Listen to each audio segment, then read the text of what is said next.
This news update is brought to you by the Kingdom of Behuti, Ministry of State, Department of Communication. Today, the Department of Communications unveiled a second channel to go live in a few weeks, BTV2, Behuti Music Television, a music video channel recalling the glory days of channels like MTV and VH1, when music television channels actually showed music videos. BTV2 will feature new and indie artists as well as major artists. The driving factor is that BTV2 material must be Creative Commons licensed. The BTV2 staff sees this move as encouraging artists by using the power of BTV to help them showcase their art to a worldwide audience. The BNet staff has seen the BTV2 test signal and some of the video content and can confirm that this is a great step forward by the Kingdom to provide alternative media to the people of Behuti and the micronational community at large. Of particular note is the enhanced news coverage and the new weather format that will be rolled out in the next few days. With this, the Kingdom can now boast of having BTV1, a 24/7, 365 Kingdom television station, two uplink channels, B-Star 1 and B-Star 2, where live video from the consulate and other BTV backhaul material can occasionally be seen, and within a few days, BTV2, a 24/7, 365 music video channel. On 7 January 2011, Etibar Yusufov of Sabaribad, Azerbaijan, became the first recipient of the Behuti Crown Trust microloans of 2011. Etibar Yusufov is 26 years old. He is a young man who has a cattle breeding business in his settlement. Etibar and his family are refugees from the Nagorno-Karabakh region. He and his wife and their 2-year-old son live in a small refugee settlement for families in the Sabaribad region. The hardships of being refugees have made it very difficult for the family to find support, so Etibar decided to start his own livestock breeding business in 2008. Since that time, he has done well and is using this loan administered by Arquinvest and Kiva to buy more cows to add to his current 5. He plans on buying 2 more. Etibar and his family also breed other animals, and they foresee a bright future for his cattle breeding business and is quite sure that having more cows will allow him to further increase his family's income. He is a diligent young man who plans to buy 10 more cows after repaying this loan. This microloan was made under our agreement with Kiva and has been dispersed through Arquinvest Credit Union and Kiva. They have been partners since May of 2007. And Arquinvest CU is one of the biggest credit unions in Azerbaijan. It was founded by 32 members in 2001, and its main purpose was to find financial support for union members, assist low-income people in developing their businesses, and improve their living conditions through the provision of financial services. They also operate in 5 rural regions of Azerbaijan through the branches established in the villages of those districts.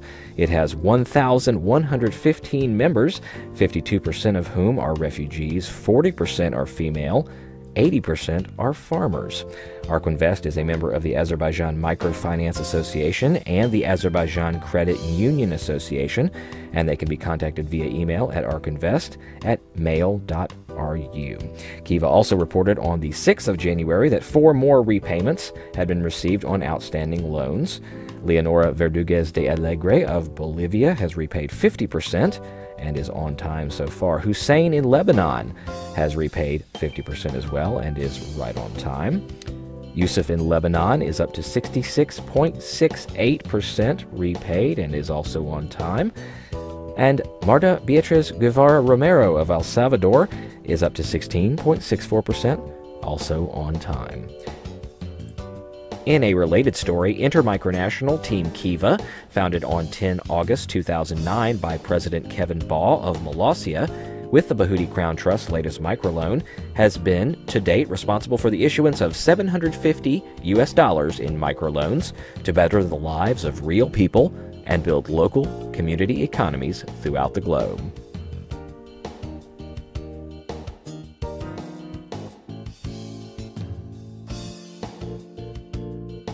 On the 11th of January 2011, the Viksland Navy conducted diving operations in the Caribbean Sea, 10 miles off the coast of the island of Grand Cayman. The team's mission was to assist in the placement of an environmental probe device to the bottom of the ocean. This device is to take environmental readings pertaining to climate change. Leading the mission was Greg Bayet, Grand Duke of Cayman, with his team consisting of Prince Elgin, Brent, and Kathy Bassett, Baron and Baroness of Vigeland, as well as 2 government workers from the Caymanian government. Diving operations will continue for another 13 days in training exercises.